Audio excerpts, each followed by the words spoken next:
We're on now. Yes, sir. So yeah, we are here to talk a bunch of shit and learn about other things that Chris has because he actually goes out in the world. But the first thing I wanted to bring up before we got started on too much was I've been thinking about a thing that you brought up last pod, Chris, was kind of like a challenge thing where we had to do something and whoever the loser was had to, like your example was, eat like a hot chip and then eat like the sourest, most sour, the most sour candy. So I thought that was actually a pretty cool idea. So I had thought about something, and something that lines up with some of our hobbies. My idea was that, so we go to EDH Rec. We can't pick anything within the top 100, and we have to build a budget commander, and the two losers have to do, one has to do the chip, one has to do the candy. Oh. And the candy, I want it to be the sour, like, jawbreaker, so they have to sit with it for a while. Because the chip stays for a while, but if you just hurry up and swallow and get, or like spit out the candy, it's done. Like if it's not like that, I'm pretty sure the candy sticks with you too. I'm pretty sure the sour coating. Either way, I'm cool with whatever. Someone else do it. Nothing in the top 100. So what? How's that sound to everybody? Okay. Yeah. What's the budget? Well, that was going to be one of the things. So first thing is, do we do top 100 for the past 2 years? Oh shit, I'm smacking my mic. Past 2 years, the past month, or the past week? I say we do the past month. So you can get I'll a let track. You guys decide. So I can get I'll a let you track. guys decide all the stakes. I'll let you probably. guys decide the stakes. No, you gotta have input. Past month. I like past month. Okay, so I think I have an advantage if we only do the past month. Why do you say that? Because the one that you're building is you're already building. I've not even looked at the top 100 commanders, but depending upon the budget, I've played a lot of the old stuff, so I know more of like what's broken and what's not broken. There's plenty of newer stuff outside of the rank 100. Yeah, I mean, I don't want to pull up the list. I don't want to pull up the list and make my connections bad, so I'm just gonna. I'll wait and look after the pod. But I'm down for. I say past 2 years, but okay, I'm down with that too. All right, so then the other thing is, do we want to do like a $50 budget, a $100 budget? Those are the two options. I feel like, okay, I want to ask. So I have Ravika, which is not going to be on any list. No, it needs to be a new one. Okay, it needs to be a new. Okay. Because it needs to be our first time playing each of the decks. Okay. And so I like that too then. There's no play testing. Because I have like 3 that I could do, like I could do within the budget. I might just have to switch out like 1 or 2 cards, but one of them you would actually hate. Past month. Well, Chris voted on past 2 years. Oh. So, what do we want to do? Skag said past month. Skag said past month. I say past 2 years. Why don't you be the deciding factor? Yeah, you're the deciding factor. Let me find my limited edition. Good old short round. 20th anniversary. Where's my King of the Hill coin? Oh well. King of the this Hill. Coin. Heads is past 2 years. Tails is past month. Should I catch and flip or just let it land? Catch it and show the camera. Okay. Heads past 2 years, tails past month. It is tails past month. Okay. All right. So, well, and I also thought about past month just so that way, like, nobody was. We get some of the super hyped ones for like Turkey or whatever. Does the price count the commander and the cost No. too? No, we're not going to do commander cost or like basic land cost. All right, so I vote $100 budget. Yeah. Okay. Whenever we do these, if 2 people vote on one thing, then that is how it is. So Mothman, damn, that's what I was gonna do. Oh, Mothman was inside the 100. Uh-huh. Are these in order when you hit past month by? Yep. Yeah. Yep. It tells you the rank right under it. Oh yes. Okay. I've not looked at EDH Rec, but I'm using my hotspot, so I don't want to jinx the feed. So I'll wait and look afterwards. You got a pretty good connection today too. Yeah, you have, which is surprising. I was gonna say if you want to give it a shot, because I was gonna see if what everybody was kind of thinking.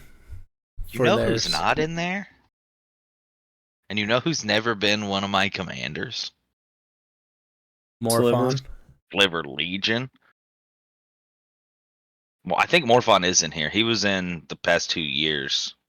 He's rank 132 for past month. Ooh. Past week, nothing in the top 100. First Sliver is rank 104. Yeah. Yeah, that'd be cheating. Yeah, no, nothing we've played before. Didn't you build Oloro or whatever his name is? Oloro? Damn. Number 101. Animar's out of the question. No, I always really liked Oloro though. But can't do Yuriko. I was kind of thinking about. Do we have to tell each other what we're locking into? Sorry to interrupt you. No, you don't have to. If you want to make it a surprise, it's up to you. I don't really care. The first Sliver, 104. It's outside. Bellicor was a thought of mine. Oh, can I finally do it? I'm locking in right now. Early ass lock in. You ready for this? Zur the Enchanter. Oh, you are a motherfucker. I'm finally doing it. I have him, and I've said I was going to build him, and now I have purpose. I have purpose. $100 Zur the Enchanter.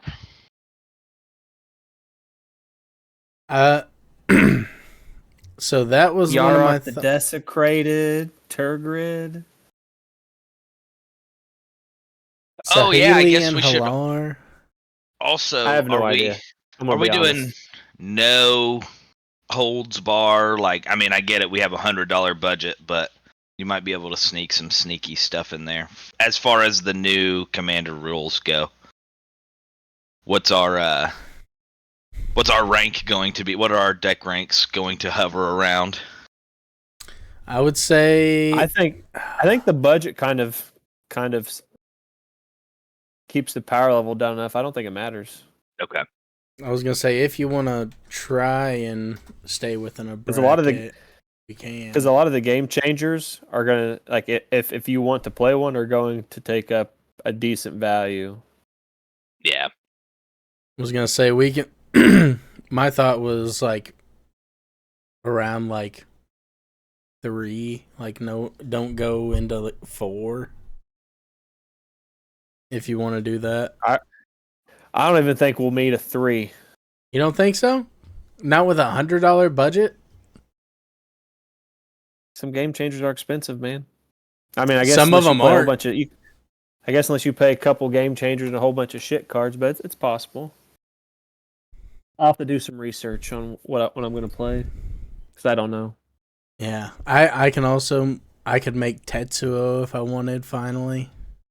Rakdos, Lord of Riots, Indominus. I was thinking Yuriko at first, but Yuriko's in the top 100. That was my first guess. Yeah, Yuriko's probably going to steady be there. But Arab God? Scarab God. Or I can go with my Awaken the Blood avatar deck that I've been wanting to make. Just pull out the old rat deck on you guys with Marrow Gnawer. I think you should build your Rakdos Cackler deck in Commander. You love it so much. Hey, yeah, know put what? your money where your mouth is. All right, then.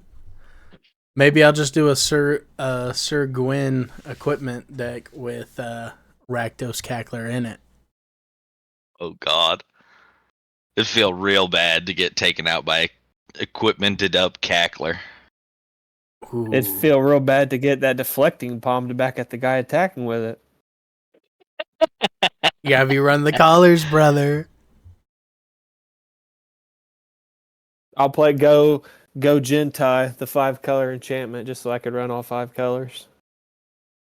Or maybe I'll just find one that's Staxy, and me and Q can both stacks each other and you to death. Since he's doing Zur. That one does feel bad. That one actually might change up a little bit. All right. Yeah. So, actually, Commander outside the top 100, $100 budget. The 2 losers will have to eat either the hottest chip or the most sour candy. I want the sour candy if I get it. Yeah, straight up. The hottest chip will kill me on the pod. Stuck. I think it has to be during the podcast. Yeah. Yeah. Mm-hmm. I'll do it at the beginning so you're worthless for the whole podcast. Yeah, so we can record the games separately, but we can or the game separately, but the eating on it will be on the podcast. Yeah. I think you don't even necessarily have to record the games. I think if you just take pictures of segments throughout the games of important moments that happen in the game, you could just put those kind of in the pod. Yeah. I think that would be good too, since you edit the pod. Well, I would like to be able to make it into an actual game where they can follow. But yeah, it's up to you. I don't care. I'm down for whatever. Play by play. I'm going to say this. I'm not going to do Zur.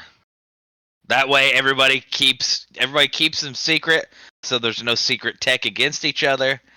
But you'll know for sure that Zur is off the table for me. That was one reason why I was like, no, you don't have to say anything, because you bring up Zur, and I'm like, all right, well, I got to do something that has Orzhov in it, so that way I can just target anything.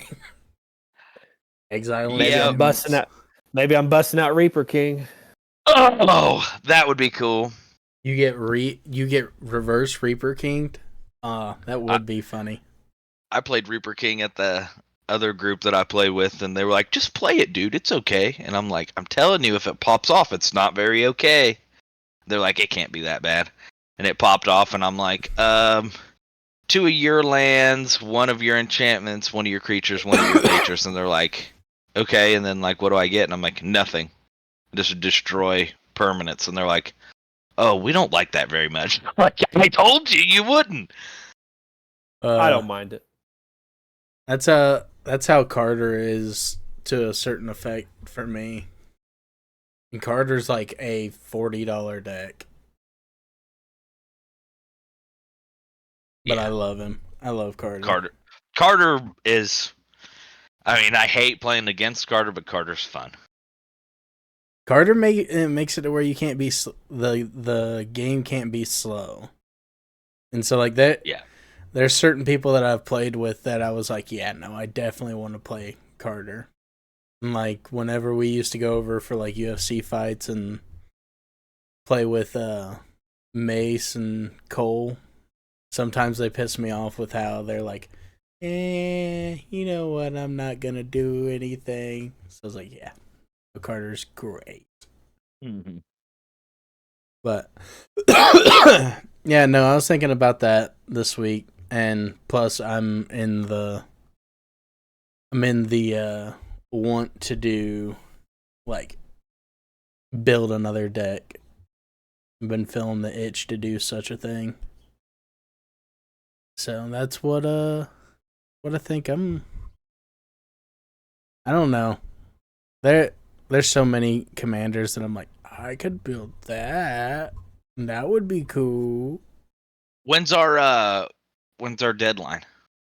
It'll have to be a couple months because I have to literally save money for the Xbox Showcase and Summer Games Fest. Oh yeah.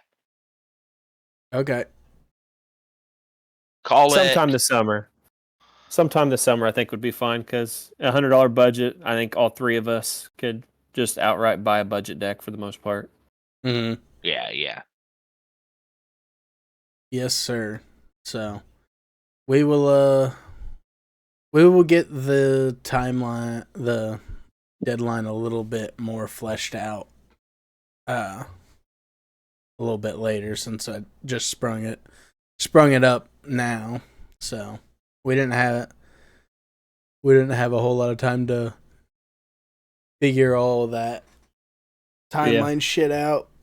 As long as we got the challenge itself figured out right now, we can get the timeline figured out later. Yeah. Well, since we're on the topic of Magic, would you like to talk about the Magic topic for the week?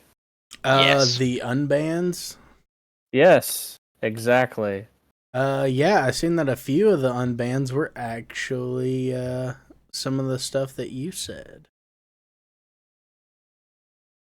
All right, so for everybody out there who doesn't know, Commander was recently taken over by Wizards of the Coast as the Commander Rules Committee after the backlash, after they banned Dockside Extortionist, Mana Crypt, Jeweled Lotus, and Nadu last year.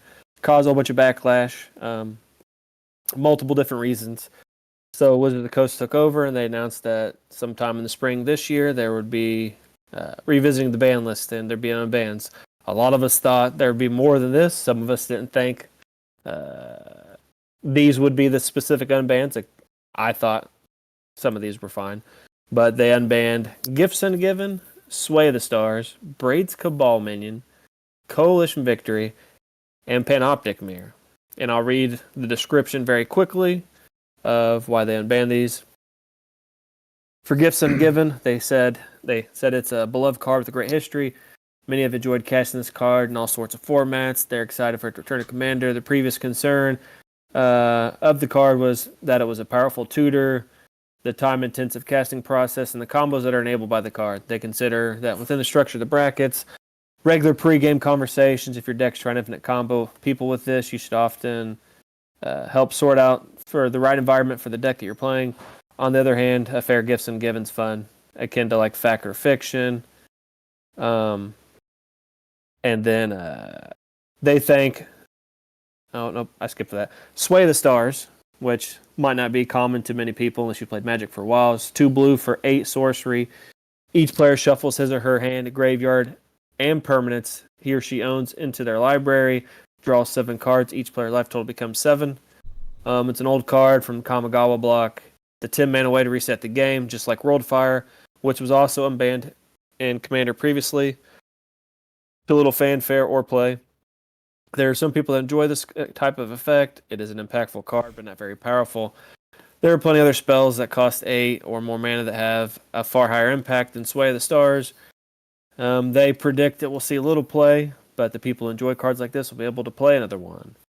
Braid's Cabal Minion, which was the one I was surprised by most, but with the Game Changer list, I think they could unban the majority of the list, to be honest. Braids is a beloved character within the Magic universe and a card many are nostalgic for. They actually recently printed it in a Modern Horizons set, so it's actually modern legal as well. When played as one of the 99 cards later in the game, it's a totally reasonable effect with appropriate impact on the game. The frustrating part of Braid's games is when they're put out extremely quickly, people feel locked under it. However, as a little single removal spell can set back the entire game plan for the person playing the card. Commander decks have become more efficient with more target removal spells, and players have gotten better at identifying commanders they don't want to play against or having pregame conversations. So that gives us the confidence to bring Braids back. A lot's changed since Braid was banned in 2009. We mostly believe people know what they're signing up for in a game where someone's playing Braids as the commander. They believe it's completely reasonable as one of the 99. A card I think Q will be most excited for out of these 5 is Coalition Victory. 1 of every color and 3 colorless. You win the game if you control a basic land type of each and a creature of each color. This card is in I don't know why they use this adjective, engendered a great deal of discussion. A lot of it boils down to how impactful and how much of an auto-include it is. In a deck with 5 color commanders, it essentially reads as you win the game if you control your commander. This is not the most satisfying way to end a game. However, it does begin to become an auto-include in many decks. Is that an appropriate card to exist? It can easily be interacted with a single removal spell in response to the 5 color card being casted. To remove the commander means you spend 8 mana to do nothing. You also need to untap with your commander and 8 mana, and there are many expensive spells that do something akin to end of the game in a 5 color deck. Also, additionally, for those engaging with commander brackets, it is within the time frame of where we expect an I-win combo to fail. A card my first experience with, which is Panoptic Mirror. Before I knew about Commander ban list, the people that taught me how to play, we didn't know this card was banned, but it's a 5 colorless for an artifact that you imprint. You pay X, tap, you may remove an instant or sorcery card with converted mana cost X in your hand from the game. At the beginning of your upkeep, you may copy imprinted instant or sorcery card and play the copy without paying its mana cost. So every one of your upkeeps. My experience was my buddy had imprinted Damnation on Panoptic Mirror, and yeah, you get the premise. Gavin, the person that wrote this article, said he personally had been a Panoptic Mirror enjoyer since it was released in Darksteel. The promise of using a cool spell turn after turn is so fun, still true today. The value mirror is a blast. There are 2 problems with it. The first is imprinting an extra turn spell. The game is over immediately. The second is imprinting something extremely repetitive as a board sweeper so that the game cannot move forward. The latter is something to be a lot less worried about in 2025. There are so many answers to artifacts and decks. Even if you're under board lock, you can get out of it. The first one's well addressed. They're referring to the extra turn spells. If you're following the brackets due to restrictions on combos and lower overall density of extra turn effects. And regardless of the bracket system, many tables have a good idea whether they enjoy the infinite combos, etc., etc. Now, I'm not going to go into details. They did check out the article on Magic's website. It goes into great detail. They went through the entire Commander ban list on why specific cards weren't unbanned at this time. They even had a section for Mana Crypt, Jeweled Lotus, Dockside Extortionist. And I think with the Game Changer list, I think those cards could be unbanned. I don't know why they weren't unbanned. I know a lot of people don't like playing against the fast mana rocks. A lot of people think all mana rocks should be gone. Everybody has different opinions based on these factors. Some people think it's posterity purposes because the last ban list for the Rules Committee turned the format over to Wizards. Was they banned these cards, so some people think it's posterity purposes. They didn't want to unban Mana Crypt and all this stuff. However, Gavin did say in the article and on Weekly Magic when they talked about the ban list that the only one that had any traction whatsoever at that time to potentially be unbanned, which wasn't much traction, was Jeweled Lotus, as it's kind of you pop it once, you get the effect of one time being able to use the mana. So we'll see what the future holds. They're only doing these lists once this year. There'll be no more bans or unbans unless some card gets printed in a future set that needs addressed immediately. However, once we get to next year, they're going to start doing quarterly updates with Commander. This is what we're looking at. This is what we're thinking. Updates to Commander bracket system will happen more this year. So I like all these unbans. I'm pro make the list as small as possible as new people come in. If they're playing multiple formats, they're like, hey, this is the Commander format ban list. This is the Modern format ban list. Legacy. You get the point. Multiple lists, multiple formats, multiple ban cards. I'm pro unban as much as possible. I actually commented on a couple of the Commander format panel group members as they asked for feedback, whatever. I expressed my opinion on more unbans would be great.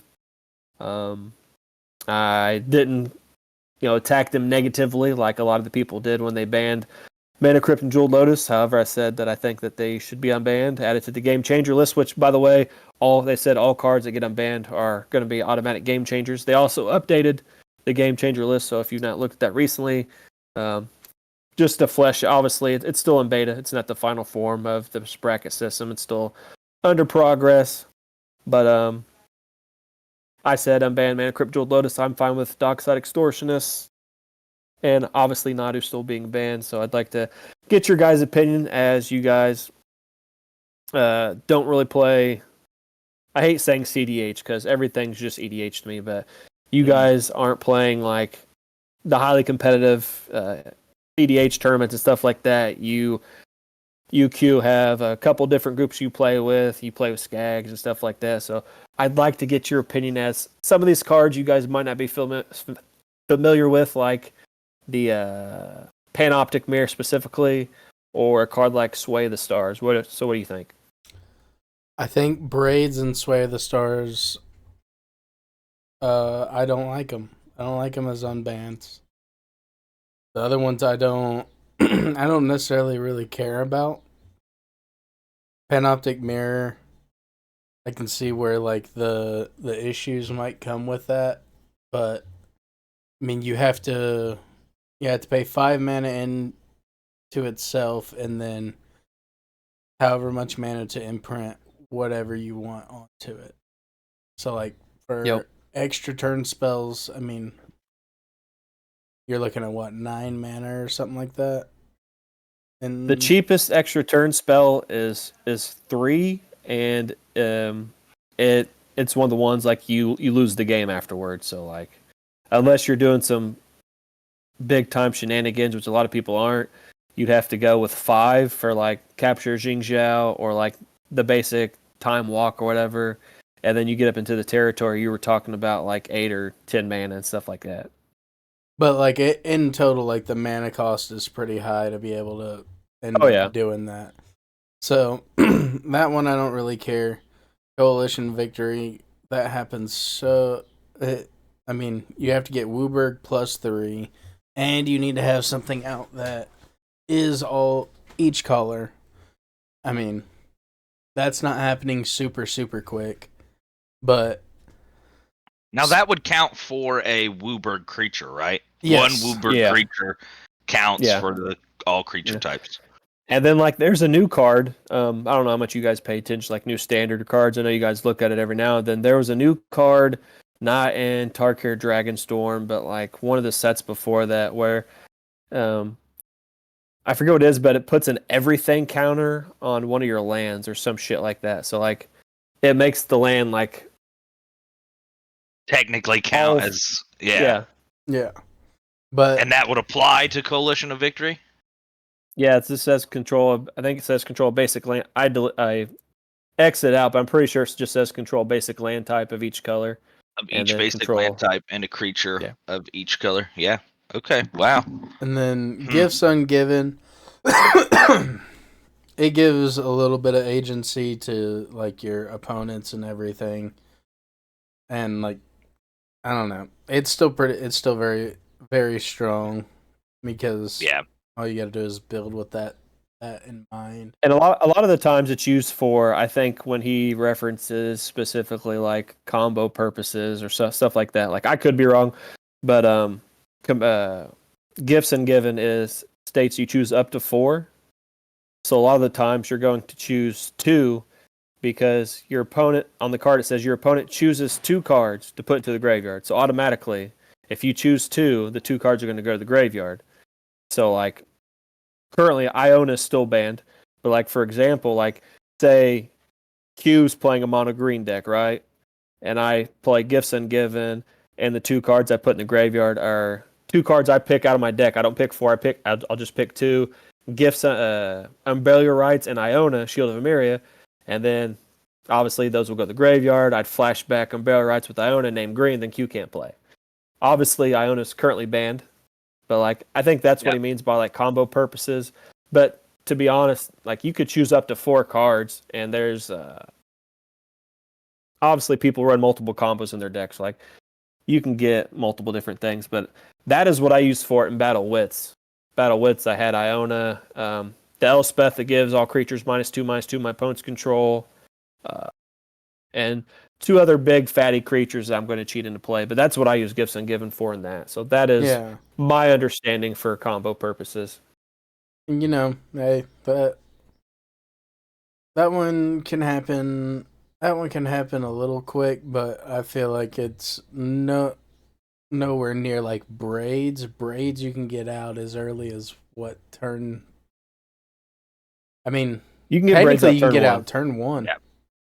And braids Dark is Ritual, the only one that I'm Ritual having an issue Chromox. Or Dark Ritual Soul Chromox. Soul Ring with Dark Rit, and I mean, there's plenty of ways to get it out turn 1 or 2. Yeah. And if Jewel Lotus is unbanned, you can get it out turn 1. Easy. Yeah, absolutely. You can get it out fucking super easy. I feel like I am with you on like the trying to get the list as small as possible. But I think Braids is just super hateful.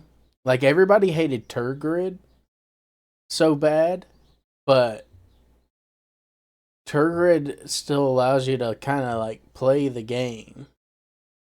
But Braids coming out so soon for anybody, the game's over. I'm all for like, because like if I'm playing a game where Braids gets tossed out and nobody's able to, pitch a Force of Will or something to it and counter it or kill it Scoop right go away. To game 2. Exactly. I'm just gonna scoop. That's something that it feels like this list is doing. That, frankly, I do think there needs to be options for in Commander. Is somebody hits you with the Sway of the Stars, that feels bad, but you could play it out knowing that this game is going to end very soon. We can play another game. Any of these, I could see them coming out. But I also see that, I mean, aside from Gifts Ungiven and Sway of the Stars, and even with Sway of the Stars, all these other things are very easily... I mean, there's tons of artifact removal now. There's tons of creature removal, and just built into other creatures and spells and things that... Yes, it's going to change. People aren't going to be able to have these big meta decks anymore because you have to be aware that there could be a Freaky Braids or a Sway of the Stars, but I also feel like that makes people not save. A problem I've been having recently is people too much are like, oh, he's a guy who plays Slivers or he plays a lot of tribal decks. I'm just going to save my board wipe until his board state is crazy and I know that he can't recover from it. If I had cards like this, not that I would have any of these cards, but if somebody had cards like that also at the table, forces their hand a little bit more than to be able to strategically hang on to things until the end of the game. And I just think Braids is going to make a not fun game loop. I think Braids and Sway of the Stars, both. Because, your life total becomes 7, but everybody's got you're going for at least another 3 or 4 turns. Yeah. And... Or everybody scoops. Go ahead. Yeah, or everybody scoops. The next game. And to be honest, Braids... Go ahead, sorry. I'm just not going to play. I'm just not going to play if I see it. I'll just sit it out, or they can choose another day. Braids, there's no way anybody's gonna gonna convince me that they don't have Dark Ritual, Soul Ring, or anything like that in their deck, and that they're not gonna cast it turn 2 when nobody can take care of it. And then, well, there's lots of 1-drop white removal spells, Swords to Plowshares, okay, Path to Exile. Okay, you're in white then. Like, if nobody's in white, then everybody's shit out of luck, and all the 1-mana counter spell, all the 1-mana unsummon, Lightning Bolt. Who the hell is running Lightning Bolt in Commander? Have you not watched not MTG Goldfish? Whatever Star City Games is, I can't think. I watch so many Commander shows. Star City Games Commander show. Stephen Green runs Lightning Bolt in every red deck. Yeah, I have not seen anybody actually pull a Lightning Bolt out of their deck in Commander. But one of the good things about pregame conversations, what you want to play, you can choose not to play against the deck. However, obviously, if they get it out quickly, it makes it more difficult. But then if the game's over, then you just go to the next game. How many people do you think are truthfully going to play Braids as their commander as well? Probably a good portion of people, I feel like. I think it's going to be people that just like hate the bracket system just to like try to break whatever they can break. But like the places they've tested this stuff at, like the SEG cons and Command Fest and stuff like that, like they are having the pregame conversations using the Commander bracket system that's how they're testing to see what works and what doesn't. Yeah. But like I feel, and this is me personally, you mentioned being known as, the sliver guy or the tribal guy, but like I feel I have no problem playing against the person that wants to play Braids. If they get Braids down, me and the other people don't have a removal spell, game over. I might, play 1 or 2 turns, see if I draw a removal spell, and then we'll just go on to the next game. I'm the Animar guy. I've been the Animar guy for a long time. It's my favorite commander deck. A lot of people say it's my most powerful deck. I think Beamtown Bullies is, and I have a story about that in a second. But it's a really good deck. I could probably take on 1 to 2 people based on hands and synergistic purposes. The way the deck works, it's just really fast. Works really fast, and if they don't have the appropriate removal, because obviously it's pro white, pro black, so if they don't have a blue, red, or green, something to deal with it, it makes it difficult for the people. And I don't get to play Animar very often for the specific purposes of like people are afraid to play against Animar because they feel Animar lost to the Precon Warhammer 40k deck. I would play against Animar every day, but I don't want to play against Braids. Let me ask you a question. Go ahead. Let me ask you a question real quick. So, the card Leveler, right? Yeah. It comes into play under your control, you exile your library, correct? So, it's game over once it hits the board, right? I mean, it can be close to it, but no, there are things that you can do. If it enters during your upkeep before you draw, it's kind of game over, right? To a certain degree, yeah. I mean, there are things that you can do. I levelered somebody on their upkeep and lost the game. Did they Thassa's Oracle? No, they just ended up killing me somehow. I don't remember exactly. It was Brady, but I gave Brady leveler on his upkeep, and somehow I ended up dying. It was definitely damage. It wasn't Thassa's Oracle. So, I mean, it's possible. I get your point. It seems unfun. I'm the type of guy that's going to imprint Armageddon on Panoptic Mirror at least once just to say I did it and play Artifact Mana just to say I did it once. That's perfectly. Just Armageddon the board every turn.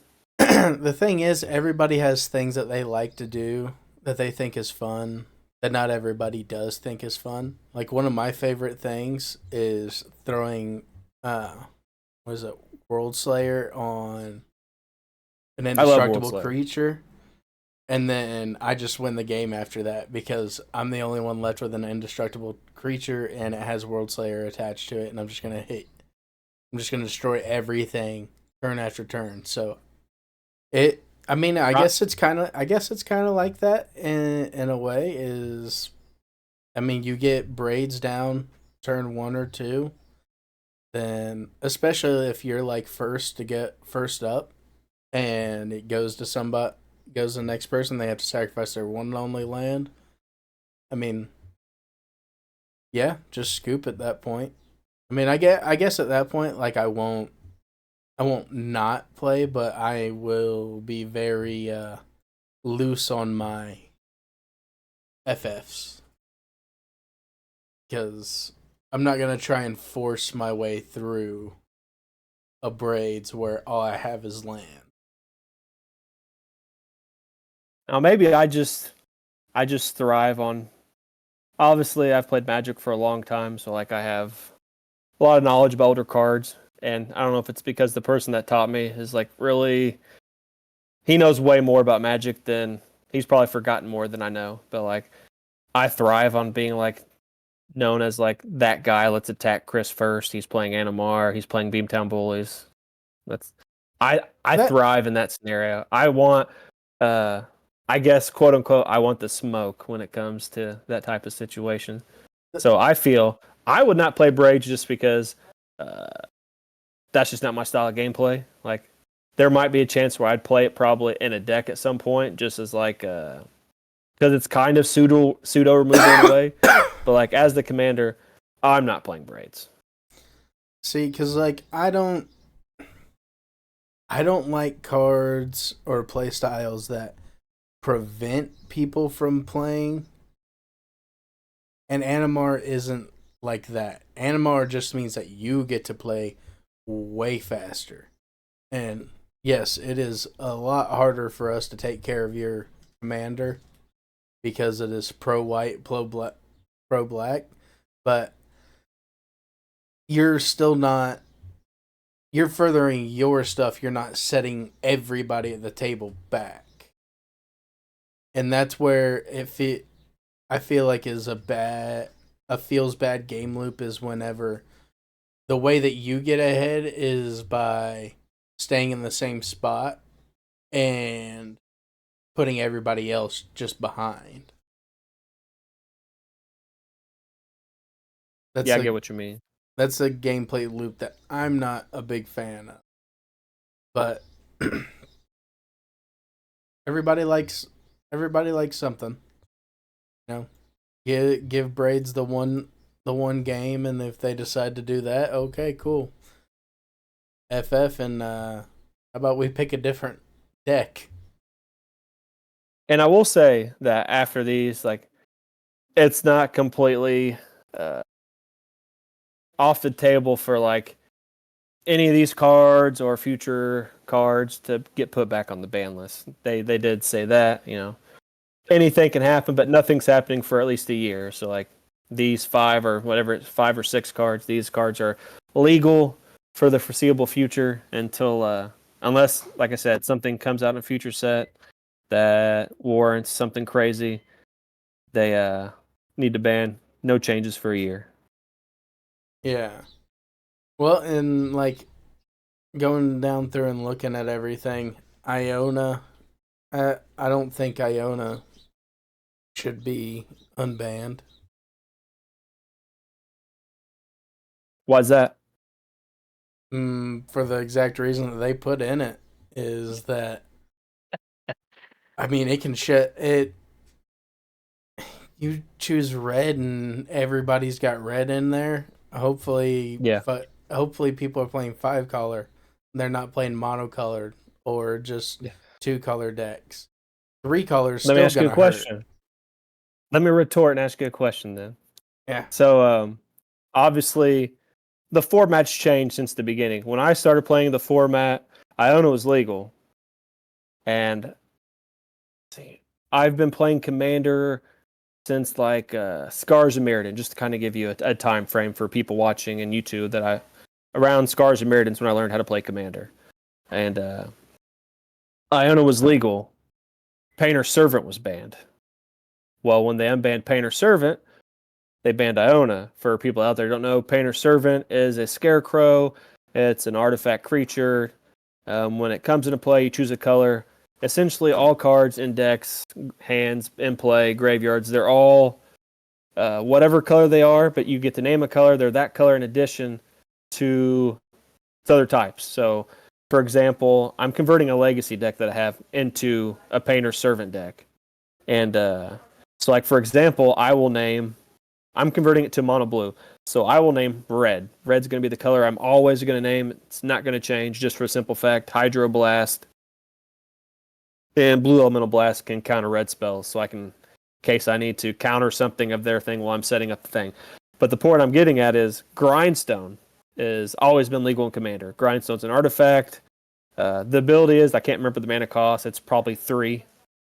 It's either 1 to cast, 3 to cast, or 1 to activate, 3 to activate. And vice versa. It's one of those two. But target player mills the top 2 cards. If they share a color, repeat the process. Painter Servant was banned because of the Grindstone combo. Do you think, with the way Magic is nowadays, with the power creep and all this stuff, do you think Iona's the bigger threat, or do you think the Painter Servant's the bigger threat? Well, if Grindstone is in, then both of them are a big threat, I feel like. But I mean, they're different. Like, the reason why is different because Painter Servant Grindstone is a combo to end a game. No? Iona ends the game for that monocolored player. Yes, but in a very awful way. It doesn't actually end the game. It's like a Braids ends the game. And that is an awful play pattern. It is bad. It's also like 9 mana. You just told us how you got it out. You could get it out on like turn 3 or 4. That's in Battle of Wits. Ain't nobody doing Battle of Wits stuff in Commander. You can do that in Commander, man. You can do it so easy. Yeah, you can totally do it turn 1. Turn 4 or 5 you of all people should know in Commander you can do it turn 1. Yes. Just dump it to the graveyard with Entomb and then reanimate. Reanimate. I want to say one Dance thing of real the Dead, quick. whatever you want to do. Please do, Q. Yes. Be on my side. No, I'm not on anybody's side. I'm actually anti-side here. I think that the way that Magic the Gathering should be played is we should hold Wizards, Hasbro, whoever it is now, to a standard of not creating cards that fundamentally change the game so much that we have to update a ban list every so often because, too many people are playing the same thing. If you just created cards, or if you do make something that's crazy and busted, you have to make the antithesis of it, the exact counter for it, so that people have options, so that you can play whatever you want. Because the whole point of the game, especially Commander and these singleton formats that they've been creating, is I just want to play the game in an affordable way and play it the way that I want to. And the semantics of having to talk about what people can and can't play because of the crazy powerful shit that they have made in past and present is contradictory to the whole game anyway. But they won't. I actually partially agree with Q. Actually, no, I do as well. But they won't do that, and that's why the ban list exists, is to just remove that thing. Yes, I know it's necessary now. I mean, we've gone too far past the veil to come back. But because I'm right there with you. Like, if you're gonna make something stupid strong, make something opposite and make them be able to be countered out. But also the loop that happens there that kind of sucks is if somebody's playing card A, you need to have card B to deal with it. But I mean, I guess at least there's some form of a check there. But how about we just make good regular cards without making them stupid? I think that the chances of someone who's playing Iona go back to Iona before I mention what Q had said. I think the chances of someone playing Iona against multiple monocolored decks and the monocolored deck people knowing that they're going to play Iona and they play the monocolored deck is very slim. No, however, I know that the chances of them all being red decks is probably never going to happen. But the thing is, I've never played a monocolored commander deck except for Jordan's budget commander they did one time. I've never played a monocolored deck. I only have done one, and it, funny enough, is mono red. But I've seen plenty. Mono green, mono blue, mono red. Speaking of mono green, and back to Painter Servant, let's get back to Painter Servant. Let's talk about that Scarecrow again. So mono green control, you play Painter Servant, and you name everything black, right? They have a card called Life Force for it's either one green. I think I told you guys about this. For 1 green or 2 green, you can counter black spell. Well, everything's black, so you can counter everything with Life Force. Anyways, to what Q had said, you mentioned the initial goal of Magic the Gathering is to be able to play what you want, be affordable, and all this stuff. The way we'll talk about standard specifically. It's the easiest way to explain it. Standard's obviously what they print cards for. Obviously now we have the Secret Lairs, the Modern Horizons, Modern Masters, whatever we had, Eternal Masters. But the way Standard used to work is they had 4 blocks. It was like 3 or 4. It was 3 or 4 sets in a block. I can't remember exactly. But then obviously new cards get introduced in that block. So like, for example, Emrakul at one point was brand new, right? Mm-hmm. Brand new Eldrazi. Well, in the summer, in between, I'm pretty sure it's 4. So 2 before summer, 2 after summer. And in the middle of the summer, obviously sets are pre-planned like a year or 2 ahead of time. So they know what's coming. So in that summer set, which was always the core set, that's where we'll quote unquote call it the answers, or like how they would respond to a mechanic in a particular set. So like the removal spells, the big creatures they need. So, like, for example, I don't remember the name of the creature. So they printed the Eldrazi, right? All the Annihilator stuff when it first came out. They had stuff that prevented you from having to sacrifice stuff due to your opponent's triggers. The way sets are printed now is we don't have... it's not 4 block sets anymore. Kind of like every set is like its own story. And we don't have that core set anymore. So, like... it's because Hasbro's the big company. Hasbro's up here. Wizards is trying to get my hands on camera. Wizards is like right here. So Hasbro just wants all the money. Wizards kind of has to answer in different aspects to make that money. So like these 4 block sets, which you have some ones that hit more than others. The way the single sets work is they sprinkle all these good cards in this one set and they get overburdened. I will say, to their credit, though, I forget what card it was. It was Felder Guardian and Saheeli Rai. Do you guys remember that combo? Mm-hmm. Felder, for Q's looking at like side-eyeing. Felder Guardian is a white creature, 1 white, 3 colors, comes into play, you blink something. Saheeli Rai is red-blue colorless. For other people who don't know, is a planeswalker. Her second ability is you can minus whatever it is, probably 2 would make sense. You can -2, make a copy of Felder Guardian. The copy gets haste. You blink the Saheeli, infinite combos. And somehow, for a long time, this never got banned in Standard. Granted, it hadn't posted like top numbers. Just there was other decks at the time. But like this gave Wizards the idea to install the play design team, which worked, I would say, completely up until Oko. And then it worked from Oko completely until we got Nadu, the Winged Wisdom. And so it's funny. Oko was a design mistake. However, Nadu, they play tested Nadu a different. If I'm remembering the article correctly, correct me if I'm wrong. Anybody in the comments? Nadu was tested as, because these cards get tested and sometimes they get changed after they get tested. Well, I forget like what was different, like the effect or like the mana cost or something was different. And so they tested a less powerful version of Nadu, and Michael Majors, a former pro player, said that it got changed after it had tested, so that's how that kind of got out. So the play design team, for the most part, has only had like 2 accidents, and like in any card game, accidents can happen. So it's funny that you bring up the Felidar Guardian one, because I actually watched a video, MTG Goldfish put one out, where they went over the history of the Felidar Guardian Probably the same video I just watched the other day. Well, in that video, the playtest design group was already a thing when Felidar came out.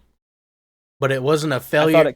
It wasn't a failure on the playtest group, because evidently whenever right before the set came out, they removed a mythic, or they removed a rare, and then they had to move a mythic down to being a rare, and then they had to move a rare up to being a mythic, and that's where we got Felidar. I remember now. So, like, they moved so much stuff that, like, that whole set that Felidar came out in, it was not even really the set that, like, a quarter of it wasn't even play tested because the test team didn't have it.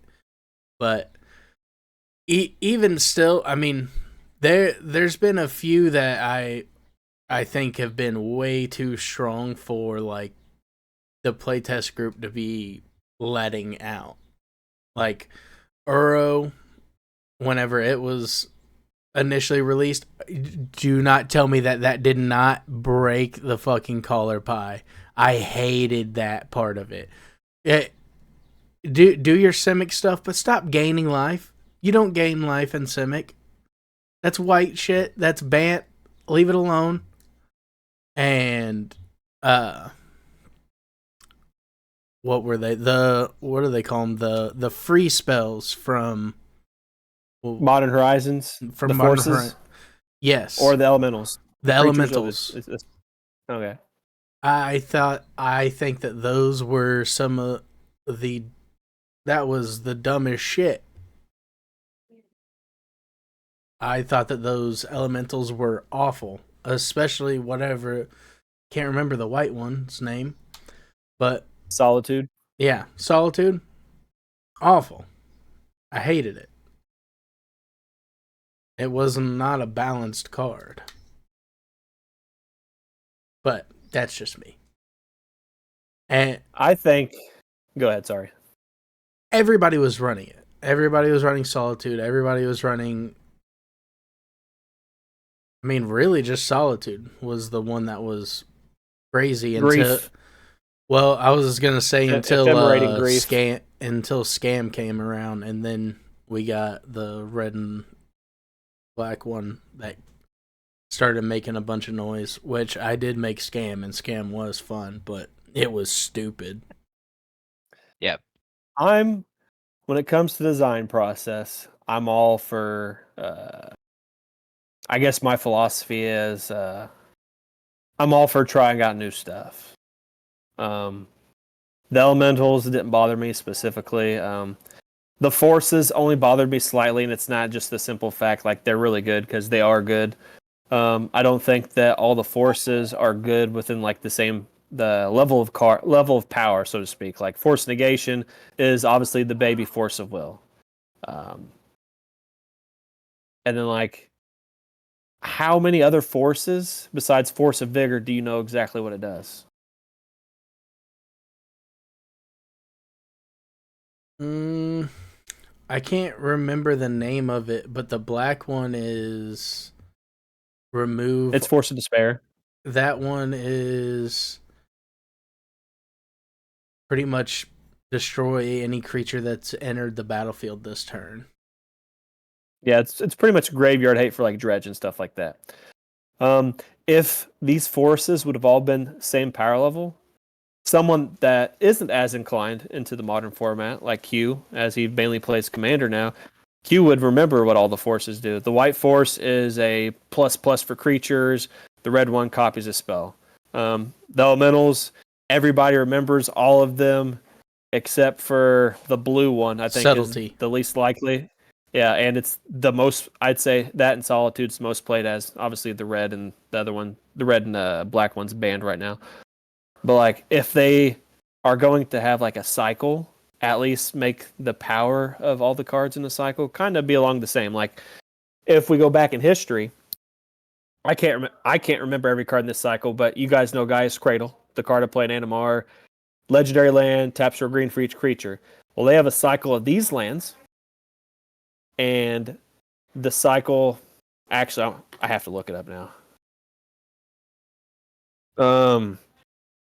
But the cycle of these lands are completely like, you talk about the force cycle being unbalanced. Gaia's Cradle and cycle. All right, so you have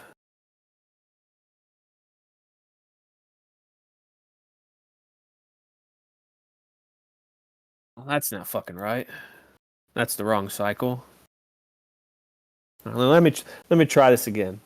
I think you're just gonna prove that they do not do the most diligent work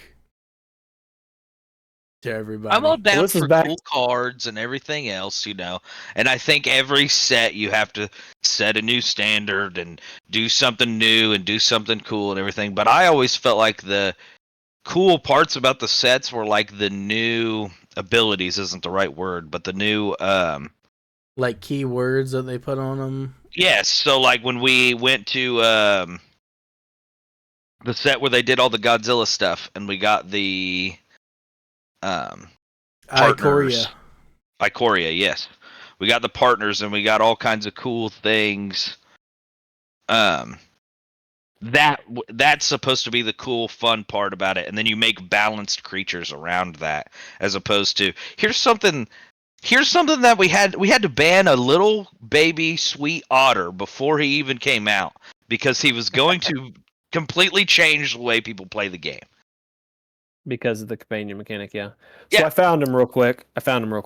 So you have Gaia's Cradle, which is green mana for each creature you control. You have Sarah's Sanctum, which is a white mana for each enchantment you control. And Tolarian Academy, a blue for each artifact you control. Those are 3.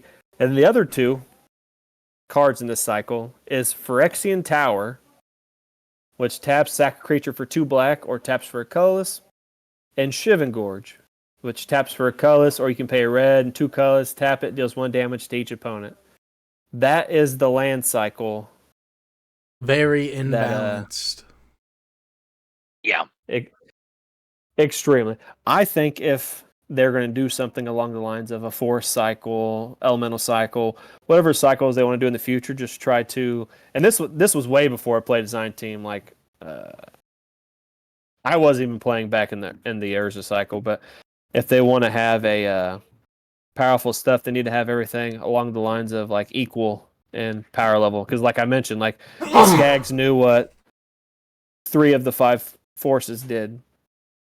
Whereas Skags, you both played Modern, and like I probably text Skags more about Modern as you were more into like slivers and stuff like that. Skags was more into like the overall format as a whole, and I remember Skags Force more. of Vigor, Force of Despair, and I couldn't remember.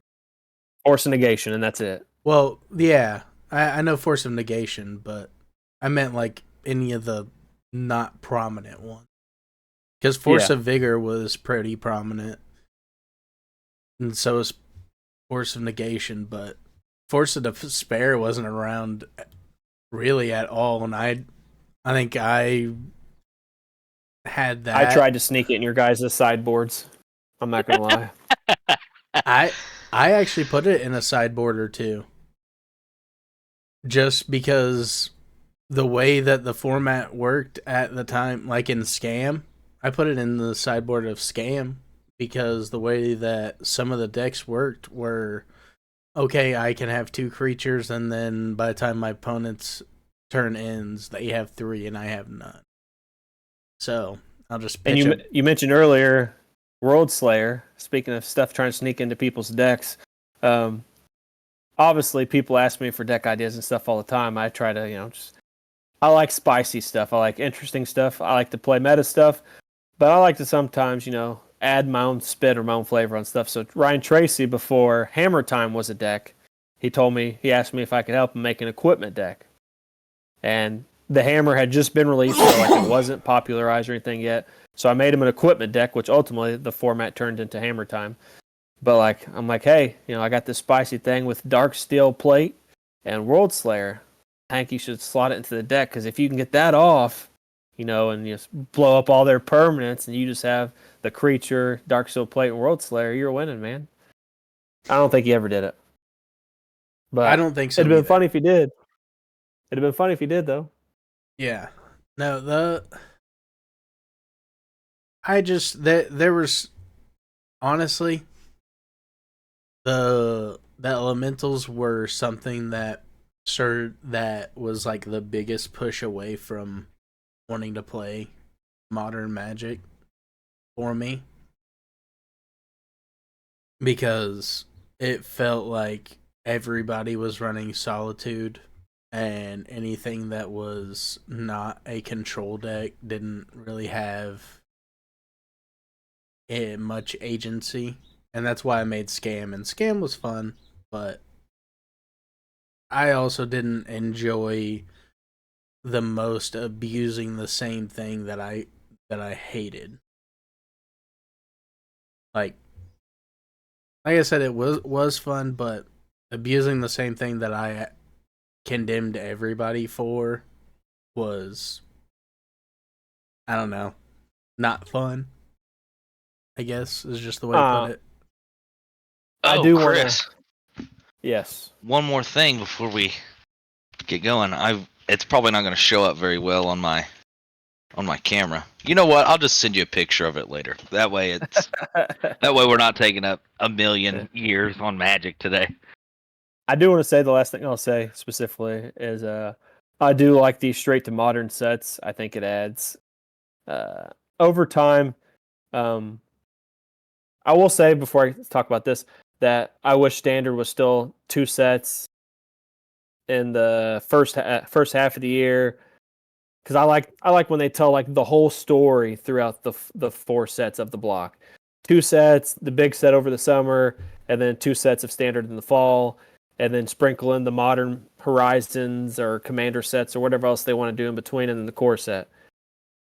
Because the way things are, we don't get enough trickle effects into Modern and Legacy, which I prefer Eternal formats, but also like the current Standard too. I like watching it. I've not played it, but I like watching it at the moment, because stuff like Modern and Legacy can be like the same format for like years and years and years, but like when we get stuff like Modern Horizons and stuff like that, we get to see. It's crazy, because you look at Ren and 6, 2-mana Planeswalker. It's used to be a popular Modern card. Is it still played? In some regards, yes, but it's not nearly as popular as what it once was. This card's banned in Legacy. Dreadhorde Arcanist, a card that's not played in Modern, banned in Legacy. So like you get cool, like obviously it's not cool that's banned, but like you get cool stuff from these sets that can kind of slowly trickle if you position these sets correctly. We'll get enough changes over time, though we're not playing stale formats over time. I like Modern Horizon sets. I like Eternal Masters. I like all the special sets. That's where you're going to get me spending most of my money in. Don't get me wrong. Final Fantasy coming out in June, beginning of the year. Beginning of the year. I'm stupid. Beginning of June coming out, Final Fantasy set. I will probably buy some of that. I'm a little upset because they're having a big event for the Final Fantasy reveal and stuff at PAX East, and it just so happens we're not going to PAX East this year, ironically. We are going to Summer Games Fest and the Xbox Showcase. So, sad. Damn. But I enjoy all this new stuff that they come out with. I think they just need to, if they have cycles, like Skaggs mentioned, that are powerful, try to create equals. Yeah. Yeah, no, You got another topic, Skaggs? Yeah, that'll probably be it for Magic and shitting on Magic and everything like that for the moment. Let's get on to something else. I didn't shit on Magic at all. I'm just saying. I shit on it. All right. Let's talk about video games now. Specifically 2 in particular, and we'll piggyback off the last podcast.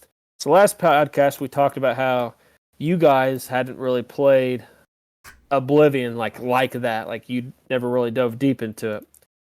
So obviously the Oblivion remaster just recently came out. We talked about in the last podcast that it was coming out.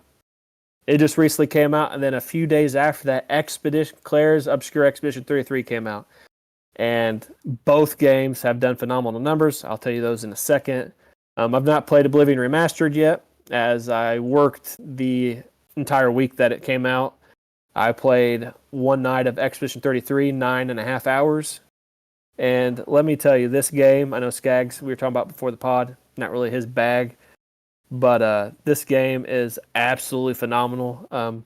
Gives me modern day Shadow Hearts vibes for all the people out there that remember that old series. Normally a role playing game, I'm not going to spoil anything because I don't want to, but like a role playing game or like JRPG normally kind of starts off slow, builds you up to like the backstory of the main character and kind of sets the beginning for the story, the tale you're about to go on. Well, Expedition 33 from the beginning is like people just fucking dying. Like this game is intense from the beginning. So like when you jump into this, like it's not going to be a slow start like you might think that it is. Like it's intense from the beginning. The music's great. I found out that Riley is a sadist, and Riley plays his video games without music. So like only sound effects. Oh. And I'm like, I do that with Pokemon, but that's the only one I do it on. You're a sadist. And then like the music kind of just sets the tone of like what's happening in this game and stuff like this. Where you go? All right.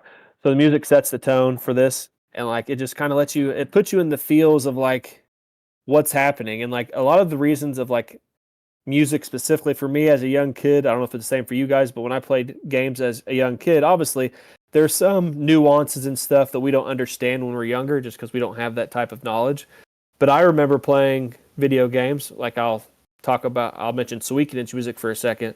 Like when I first started playing that game specifically, like the way the music kind of played out during certain aspects of the game, like I knew, okay, this guy's fucking evil, he's intense, this battle is the battle. Or like going into this town, the music's upbeat, I get upbeat, it's cheerful, stuff like that. Or like a village is burning down, the music's all somber and stuff. So like I feel music's pretty important. And the music, the person that made the music for this game, if I remember correctly, was actually found on SoundCloud. I just want to throw that out there. But the numbers, we'll start with the numbers for Oblivion real quick. Let me refresh my page, make sure it's accurate. So the all-time peak for Oblivion, which was 6 days ago, 216,784 people playing a remaster of a game that's very old. And currently Oblivion has 107,123 players right now as we speak. And then Expedition 33, refresh my page, all-time peak 28 minutes ago, 129,461. And there's 129,134 players right now. And that's Steam. That's not consoles. That's not mobile devices or whatever. Steam Deck tracks that, but like if you're playing on like the ROG Ally or something like that, it doesn't track that either. But like numbers are insane considering I think there was around 30 people. And like my numbers might be off slightly on that, but like 30 people made this game. It wasn't like a big budget game. It wasn't backed by Microsoft, wasn't backed by Sony, wasn't backed by like these people did the work themselves. And I think this could come close as either the best. Like I've only played 9 hours so far, so my opinion might change after I beat the game. But like I think this has a chance to be either. Hold on, dog's barking. Have you seen anything on the Expedition 33, Q? I have watched. I can't remember who it was that I was watching play a little bit of it. It didn't really hold my interest. It doesn't seem like my kind of game, but it definitely looked good. I'm kind of interested in it because it removes one part of like the turn base that I don't like, and that it's not like like I don't like the non-interactive aspect of like turn based. Yeah, like, you don't like the real time parry and dodge. Is that what you're trying to say? No, it's the or is that what you do like? that might be what makes me try it, is because that I don't like turn based because it's just click here, click there, and that's it. Like A lot of people, a lot of the younger brain can't do generation doesn't like turn based. Just they feel it's too slow. Is what I get a lot from people that haven't played. I am the same mindset. Okay, which makes sense. I mean, I'm from the era where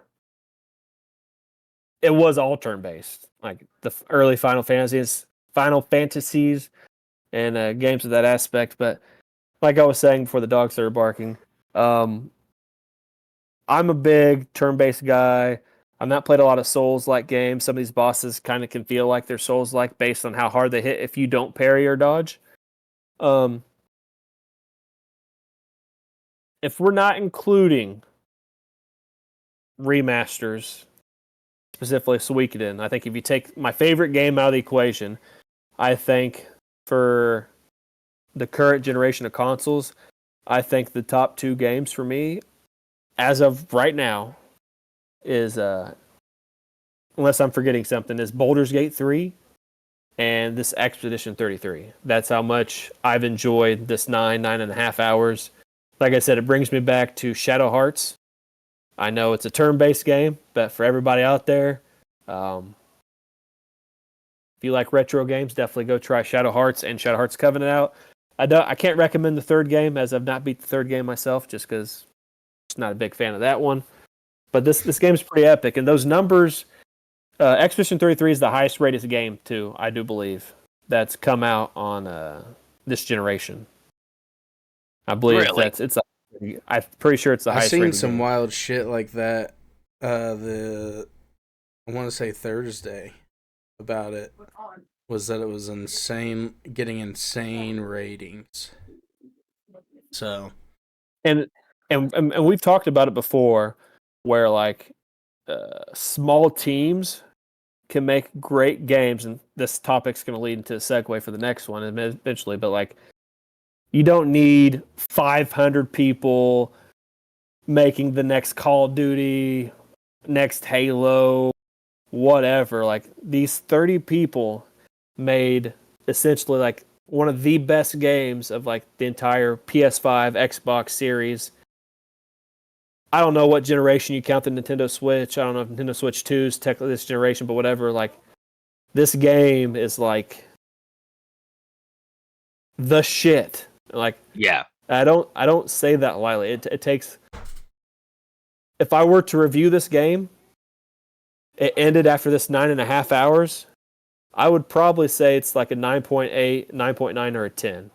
Holy moly! And I didn't give Suikoden 2 Remaster a 10, so I'll tell you that. Even though it's still my favorite game of all time, I've given Ayuden Chronicles a 10 out of all the games I've reviewed so far. I gave Ayuden Chronicles on PC a 10. I gave Baldur's Gate a 10. And I would say if I played more of this game, it would probably get a 10 as well. Right now, I can't say it because it's only 9.5 hours or whatever. But like, that's how good this game is. And for these numbers, for a low amount of people, and then for Oblivion, for just a remake or remaster or whatever you want to call it, of an old game that came out when Xbox 360 had first came out, just to see the love that people have for Bethesda specifically, because there's still some quirks with Oblivion, like there's still some bugs. You know, the joke is Bugthesda.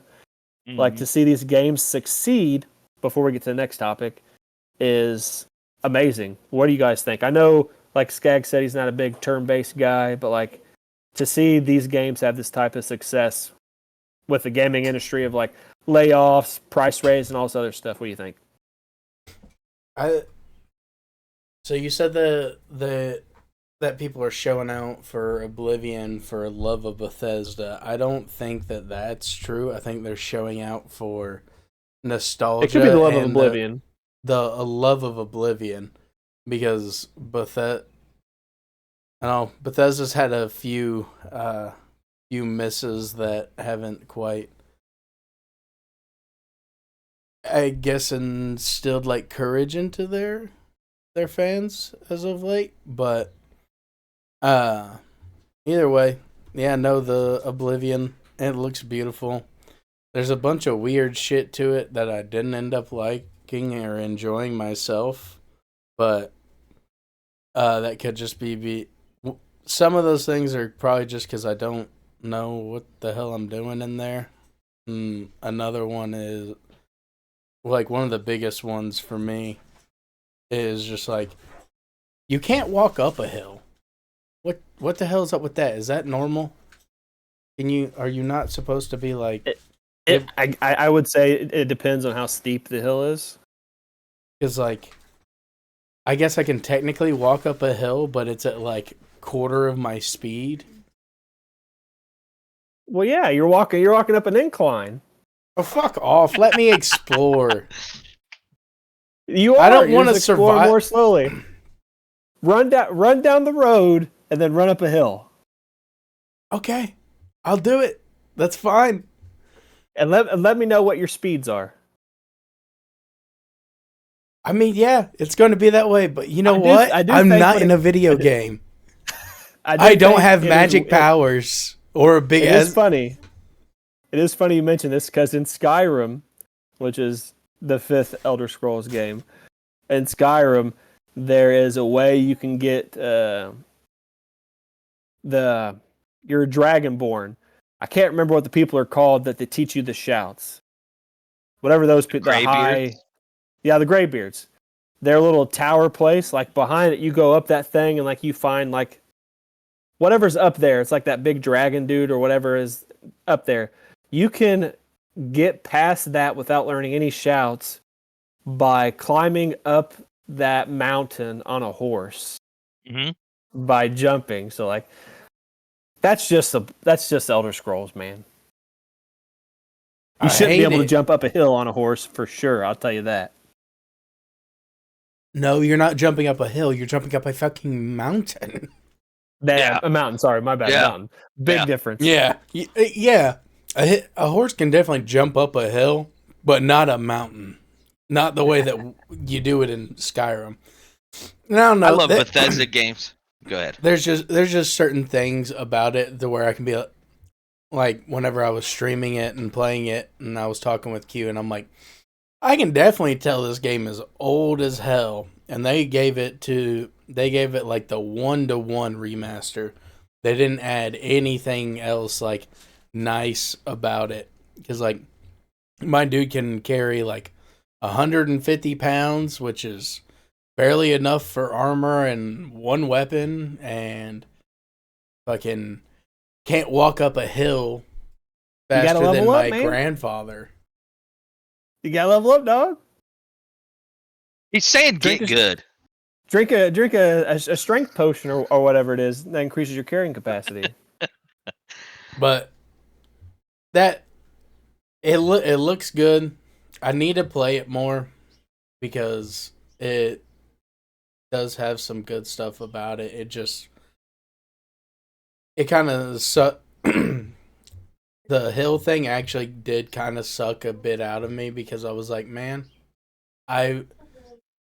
I'm somebody that likes to explore everywhere instead of like following like the path that I'm supposed to follow. And that's just going to deter me from exploring anywhere if I'm going to be moving at quarter speed up a hill. The funny thing is, the day that it dropped, the morning that it dropped, I didn't know about it, and I was like, man, I kind of want to play Skyrim. Then my little brother hit me up and was like, hey, dude, they fucking shadow dropped Oblivion. I was like, Oblivion's been out for like 2 decades, brother. He's like, no, like they dropped a remastered. I was like, oh, maybe I'll just play that. And then that happened, and I was like, I just kind of want to go play Skyrim now. Before Q goes, I will say the biggest update that I've seen, like I said, I've not played it myself. I was going to on my phone at work, and then I decided to do magic research instead, which tends to be a lot of my issues at work. That's my magic research time. They updated a lot of, like, the graphics are different. Like, if you were to play the actual Oblivion, the 360 version versus this, I will say they updated a lot of stuff, like Uriel, Septum. Like, you can just, even from the beginning of the game, you can tell, like, the difference of look, the lighting, stuff like that. However, for many Oblivion fans out there, you can still duplicate your items. That's still possible. There's lots of videos out. Go check it out. But what do you think about these games, Q? Well, that kind of leads in perfectly to what I was going to say, because my favorite thing about a new Bethesda release, be that Fallout or a new Elder Scrolls or anything like that, is finding and exploiting the bugs. It's my absolute favorite thing to do on every single game. We played 76 pretty heavily for Fallout 76 for a couple weeks. It might have been a month or two. I was going to say, I think it's a couple months. I kind of want to play it again. Yeah, I'd like to as well to get back in. But my favorite thing is, so the game had been out, I want to say this was maybe pandemic time when we started playing it. That's like when I bought it, and it had already been out for a couple years. But its initial launch was very bad because it didn't have a lot of things going for it.